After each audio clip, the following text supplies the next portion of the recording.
नमस्कार दोस्तों, बहुत बहुत स्वागत है हमारे YouTube चैनल पे। आशा करता हूँ सब अच्छे होंगे। और निफ्टी बैंक आज कहते हैं ना कि एक पॉजिटिव कैंडल्स बना के लोगों को गुमराह करके फिर से नेगेटिव हो जाना मार्केट, यानी लोगों को ट्रैप करना। ऐसा लगता है जितनी बार मार्केट गिरा है, एक बार यहां से लगा है कि मार्केट रिकवर करेगा, फिर मार्केट गिरा, फिर लग रहा है यहां से रिकवर करेगा, फिर गिरा और यहां से रिकवर किया और फिर गिर गया। मतलब लोग फर्स्ट एंड सेकेंड एंड ये थर्ड टाइम ट्रैप हुए मार्केट में कि मार्केट अब रिकवर करेगा। और मार्केट रिकवर करने का कुछ सोच नहीं रहा है, उसका इंटेंशन है नहीं मार्केट का, क्योंकि ऐसा सिचुएशन नहीं है मार्केट में कि कुछ रिकवर करे।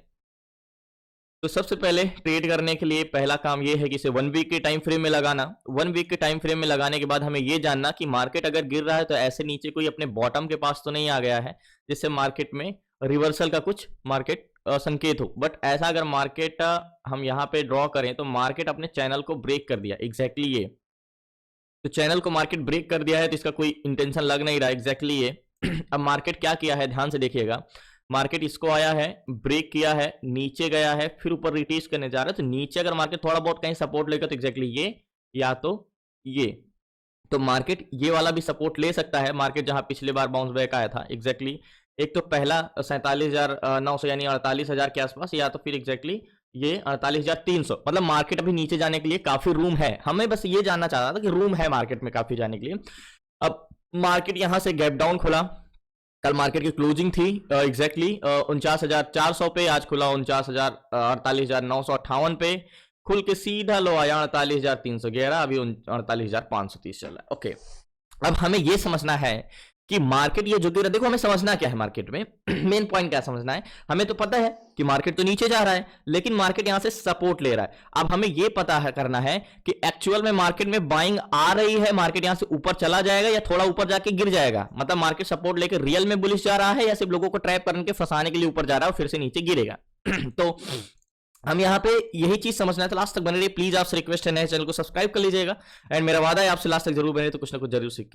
तो फाइनली मार्केट को ट्रैप होता ही है। मार्केट जब यहाँ पे बेरिश आ रहा है, अब यहाँ से लोगों ने कॉल को थोड़ा बहुत तो ही बाइंग किया होगा। अब हमें जब भी मार्केट बेरिश होता है या बुलिश होता है, जाहिर सी बात है कुछ बुलिश जाता है तो थोड़ा बेरिश आता है, तो ये बेरिश एक्चुअल में रिवर्सल है या प्रॉफिट बुकिंग है। इसी तरह बेरिश मार्केट बेरिश जा रहा है, अब यहाँ से मार्केट थोड़ा सा बाइंग आई, एक्चुअल में ये बाइंग नहीं आई है, ये प्रॉफिट बुकिंग आई है।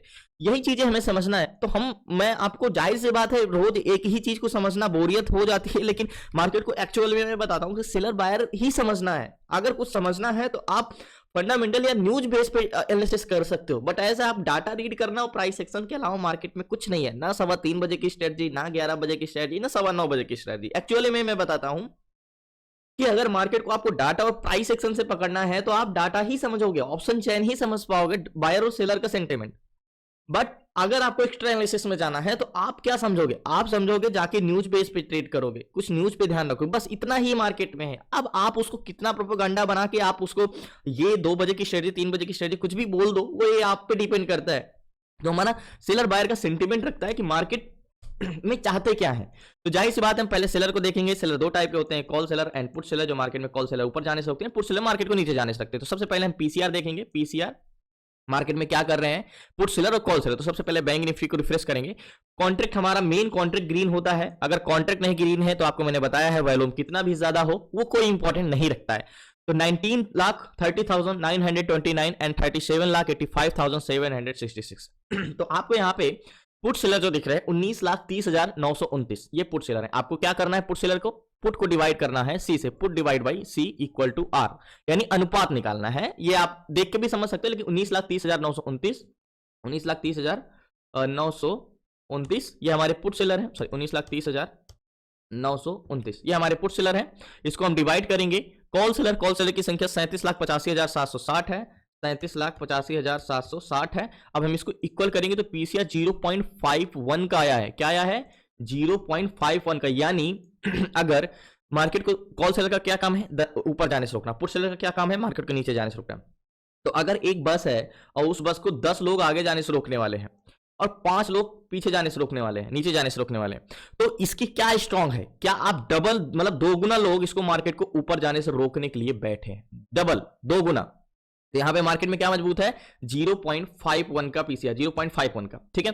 अब हमें चेंज इन पीसीआर तो समझना ही होगा, तो बैंक निफ्टी में हम चलते हैं और बैंक निफ्टी में चेंज इन पीसीआर समझते हैं कि मार्केट का पीसीआर घटा है या बढ़ा है। अब देखो मैंने आपको क्लासेस में ही बताया था कल कि मार्केट ओपन कहां पे हुआ, 0.58 पे, ओके। मार्केट ओपन हुआ था, जो पीसीआर था हमारा 0.58 था, ठीक है। अभी घट के मार्केट के साथ साथ पीसीआर क्या आ गया है, मार्केट के साथ साथ पीसीआर एग्जैक्टली घटता आ रहा है ऐसे। और मार्केट भी ऐसे ही आ रहा था, लेकिन मार्केट यहां से थोड़ा ऊपर जाने लगा, लेकिन पीसीआर अभी भी गिर ही रहा है। तो मैंने आपको क्लासेस में ये चीज बताया था कि मार्केट अगर बढ़ रहा हो, अगर पीसीआर वैसे थोड़ा सपोर्ट लिया है, बट अगर पीसीआर ना बढ़ रहा हो तो मार्केट थोड़ा बहुत ऊपर जाके फिर गिर आएगा, मतलब अपने जोन को टेस्ट करके फिर से गिर आएगा। उसका बेस मजबूत नहीं है, जो इमारत बना रहा है मार्केट, बुलिश जा रहा है, उसका बेस मजबूत नहीं है, तो थोड़ा बहुत ऊपर जाके नीचे गिरेगा। तो ये हम समझ गए। तो सेलर का इंटेंशन नेगेटिव है, हमें एट द मनी का जोन ड्रॉ करना होगा, जैसे कि मार्केट में हम 500 का जोन, एग्जैक्टली ये हमारा 500 का जोन है, क्या है, एक क्या 48,500 का, 48,500 का एक बस स्टॉप है और एग्जैक्टली ये एक बस है, ठीक है। अब हमें ओवरऑल तो हमने सेलर का सेंटिमेंट देखा कि बिल्कुल बेरिश है। एक बार हमें 48,500 पे एट द मनी में देखेंगे तो 48,500 पे कॉल सेलर की संख्या 55,351 है। ये कॉल सेलर है जो मार्केट को बुलिश जाने के लिए रोकने के लिए बैठे हैं 55,000। एंड पुट सेलर की बात करें तो 62,000 है। यहां पे जाहिर सी बात है, मैंने आपको एक चीज ये भी बताया है कि जो राउंड फिगर जोन होता है, जैसे कि 48,500, 49,000, 49,500, 50,000, ये हमारा एक 500 और 1000 का राउंड फिगर जोन होता है। तो यहाँ पे सेलर की संख्या ज्यादा होती, तो ये 49,000, 48,500 पे पुट सेलर 62,000, मतलब यहाँ पे मार्केट नीचे जाने के लिए 62,000 रोकने वाले हैं और ऊपर जाने के लिए 55,000। अब हम यहाँ पे यही देखते हैं कि 62,000 पुट सेलर की संख्या ज्यादा है, मतलब मार्केट में सपोर्ट तो थोड़ा स्ट्रॉन्ग है ही है, लेकिन उतना भी स्ट्रॉन्ग नहीं है कि मार्केट को तोड़ ना सके। डिपेंड करता है एक्चुअली में, अगर यहाँ पे बायर अगर बहुत स्ट्रांग हो तो सपोर्ट को तोड़ देंगे, थोड़ा बहुत सेलर तो मार्केट को रोकने की कोशिश करेंगे ही। अब हम यही देखना है कि सेलर का सेंटिमेंट क्या है, मार्केट को नीचे ले जाना। सेलर क्या चाह रहे हैं कि मार्केट यहां से नीचे जाए, एट द मनी में थोड़ा बहुत सपोर्ट मजबूत है। अब हम बायर को देख लेते हैं कि बायर क्या स्ट्रांग है। तो 48,500 पे कॉल बायर 2,36,000 है, क्या है 2,36,000, ये हमारे हैं कॉल बायर, जो मार्केट को क्या करते हैं, ऊपर जाने के लिए बैठे हुए हैं, एग्जैक्टली ये पैसेंजर हैं। और यहीं पे अगर आप देखोगे 48,500 पे 4,70,000 ये पुट बायर हैं जो मार्केट को नीचे ले जाने के लिए बैठे हैं, एग्जैक्टली। तो आप ये देखो कि एट द मनी में जो वॉल्यूम है वो पुट साइड का 2 गुना है, क्या है 2 गुना वॉल्यूम है पुट साइड का 4,70,000, कॉल साइड का 2,36,000। और ओवरऑल एक बार हम सीपीआर देख लेते हैं कि सीपीआर क्या है एक बार रिफ्रेश कर लेंगे। सीपीआर हमारे कॉल बायर कितने हैं 57 lakh and put buyer 59 lakh. तो जाहिर सी बात है 57 माइनस 59 यानी ओवरऑल सीपीआर हमारा -2, यानी 2 लाख ज्यादा। लास्ट तक बने मैं इस पे ट्रेड लेता हूं, प्लीज आपसे रिक्वेस्ट है। तो फाइनली टोटल 4 लॉट लिया है और 43,500 की बाइंग प्राइस मेरी एग्जैक्टली 642 की है, अभी 649 चल रहा है। हमारा टारगेट पॉइंट की बात करें तो अभी मार्केट 463 चल रहा है, टारगेट पॉइंट हमारा 394, एग्जैक्टली ये वाला टारगेट पॉइंट होगा हमारा, ज्यादा नहीं 60 से 70 पॉइंट का टारगेट, ये वाला ही जोन रखेंगे। अब मैंने ट्रेड, अब मार्केट हाई कहां तक जा सकता है, थोड़ा बहुत ऊपर जा सकता है। अब मैंने ट्रेड इसलिए ले लिया, मैंने अभी और एनालिसिस करना बाकी है, पर मैंने ट्रेड लेने के पीछे का रीजन है कि मार्केट फॉल कर सकता है, वॉल्यूम बहुत ज्यादा। पहली बात तो एट द मनी में वॉल्यूम जो है 2 गुना है पुट साइड का, मतलब पैसेंजर जो है 4,70,000 नीचे जाने के लिए बैठे, 2,36,000 ऊपर जाने के लिए बैठे, तो जाहिर सी बात है मार्केट नीचे ही जाएगा। और ओवरऑल सीपीआर भी पुट साइड का है एंड कॉन्ट्रैक्ट भी ग्रीन है। दूसरी चीज मैंने आपको एक चीज जरूर बताया कि जब तक आप स्टॉक ऑप्शन चेन नहीं देख सकते हो तब तक आप इंडेक्स में ट्रेड करने का तो सोच भी नहीं सकते, क्योंकि स्टॉक जब तक आप नहीं फाइंड कर पाओगे डाटा, आप बैंक निफ्टी कैसे फाइंड कर सकते हो। एचडीएफसी बैंक, तो एचडीएमसी नहीं एचडीएफसी बैंक का मोमेंटम क्या है, कॉन्ट्रैक्ट पुट साइड का ग्रीन है 27,000, 43,000, 89,000, तो मार्केट का बेरिश इंटेंशन है। बस हमारा एक बार change in PCR HDFC bank का, बस चेंज इन पीसीआर सपोर्ट नहीं लेना चाहिए, एग्जैक्टली मार्केट थोड़ा सा यहाँ पे एचडीएफसी बैंक सपोर्ट लिया है 11:15 बजे से 11:26, थोड़ा सा मार्केट यहाँ पे ऊपर गया है, मार्केट भी ऊपर गया है, सपोर्ट भी लिया है। और एक बार हम आईसीआई बैंक, मार्केट बेरिश है, और एक बार हम आईसीआईसीआई बैंक भी देख लेते हैं। कॉन्ट्रैक्ट ग्रीन 24,000, 24,000, 33,000, 23,000, ये तो बिल्कुल बेरिश है। एक बार चेंज इन पीसीआर बस नहीं बढ़ना चाहिए। ICI bank, okay, ICI bank का कॉन्ट्रैक्ट बिल्कुल, आईसीआई बैंक देखो यहाँ पे क्या है, मैंने क्लासेस में बताया है, यही सेम चीज मैंने बताया कि क्रॉस करे अगर मार्केट, डाटा नेगेटिव बट यहां से मार्केट क्रॉस किया है थोड़ा ऊपर जाने के लिए, बट ये ऊपर जाके गिर जाएगा। सेम 430 चल रहा है जो हमने ट्रेड लिया, अभी 666 चल रहा है। बैंक प्राइस हमारी 646 की है, 42 की है, अभी 663 चल रहा है एंड 4 लॉट लिया। एग्जैक्टली मैं इस प्राइस पे निकलूंगा एंड मेरा रिस्क प्राइस ज्यादा नहीं रहेगा, एग्जैक्टली ये अगर इसके ऊपर जाता है तो पोजीशन स्क्वायर ऑफ करूंगा।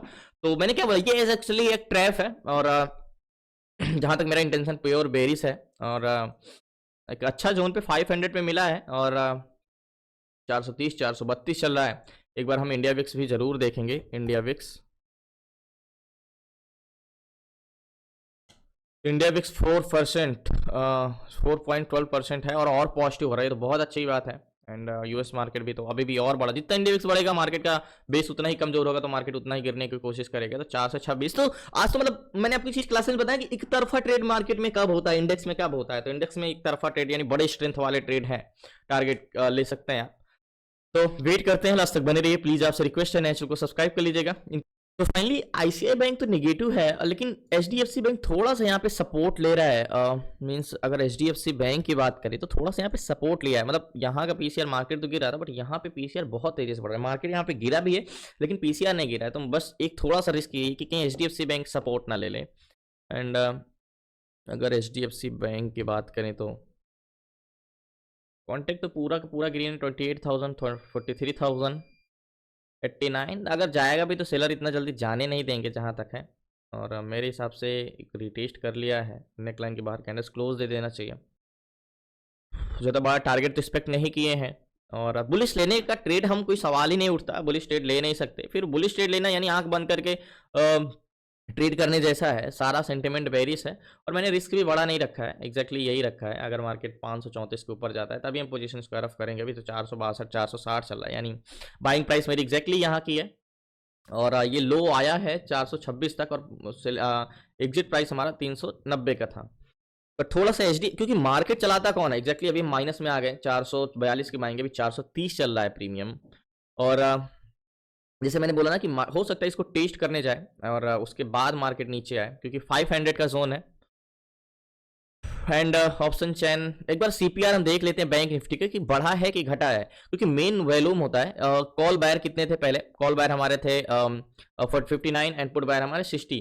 तो याद होगा वॉल्यूम यहाँ पे -2 थे, अभी -1 है। इधर put buyer 60,77,000, call buyer 59 lakh, यानी 1,77,000 पुट बायर है। तो मतलब कहीं ना कहीं यहाँ पे थोड़ा सी कॉल साइड के वॉल्यूम ऐड हुआ है।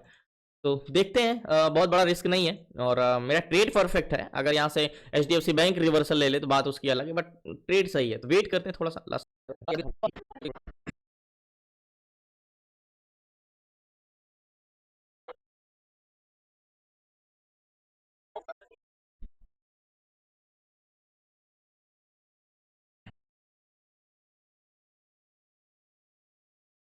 तो फाइनली पोजीशन मैंने लॉस में बुक किया और बाइंग प्राइस मेरी 46 की थी और मैंने एग्जिट किया एग्जैक्टली इस प्राइस में 601 पे, यानी टोटल 45 पॉइंट का प्रीमियम का लॉस हुआ है 4 लॉट में। और मार्केट में दिक्कत ये हुई कि एचडीएफसी बैंक यहाँ पे सपोर्ट लिया। मतलब बैंक निफ्टी का पीसीआर तो नहीं बढ़ रहा था, बट एचडीएफसी बैंक सपोर्ट लेना, एग्जैक्टली ये देखो जैसे मार्केट क्रॉस करके नीचे आया था, मार्केट बढ़ रहा था, यहाँ पे मार्केट नीचे आ रहा है एचडीएफसी बैंक, लेकिन इसका पीसीआर कंटिन्यू इंक्रीज हो रहा है। तो यहाँ पे मिस्टेक हुई इस रीजन से कि एचडीएफसी बैंक बिना देखे मैंने ट्रेड लिया और उसके बाद ट्रेड लेने के बाद मैंने देखा। बट कह सकते हो कि स्ट्रेंथ बुलिश तो हम ट्रेड कर नहीं सकते। एक बार कह सकते हो कि थोड़ा सा ट्रैप हुए हैं बैंक निफ्टी में। एक बार ऑप्शन चैन में फिर से देखता हूँ, क्या हमें इस नेकलाइन को क्रॉस करने के बाद क्या हम बुलिश ट्रेड बना सकते हैं। बुलिश ट्रेड में मुझे स्ट्रेंथ तो नहीं लग रही है। और 500 को जोन को ब्रेक तो किया नहीं अभी नेकलाइन को। और एक बार हम सीपीआर फिर से देख लेते हैं। जाहिर सी बात है कॉल बायर कितने हैं, 60 लाख एंड पुट बायर 62। तो 60 कॉल बायर है एंड पुट बायर -62 है, इक्वल करोगे तो -2, यानी 2 लाख तो सेम पहले से ही है और अभी भी 2 लाख है। तो मतलब कॉल साइड का ट्रेड नहीं बनता है, क्योंकि स्ट्रेंथ ही नहीं है। मार्केट सपोर्ट लेके थोड़ा बहुत ऊपर जा सकता है लेकिन स्ट्रेंथ नहीं है, तो मैं कॉल साइड का ट्रेड तो नहीं ले सकता अभी, बाद में बहुत। एक बार एचडीएफसी बैंक का मार्केट में मैं चार्ट लगाता हूं कि एचडीएफसी बैंक क्यों सपोर्ट लिया यहाँ पे। एग्जैक्टली उतना ज्यादा तो नहीं लिया है मार्केट में, लेकिन बैंक एचडीएफसी का पीसीआर बहुत तेजी से बढ़ा यहाँ पे। Same bank Nifty HDFC bank, क्या चार्ट में कोई डिफरेंस है? नहीं, एचडीएफसी बैंक का बिहेवियर एग्जैक्टली लो। और हमने याद होगा यहाँ पे ट्रेड लिया था और इसके बाद गिर के यहाँ से सपोर्ट ले रहा है।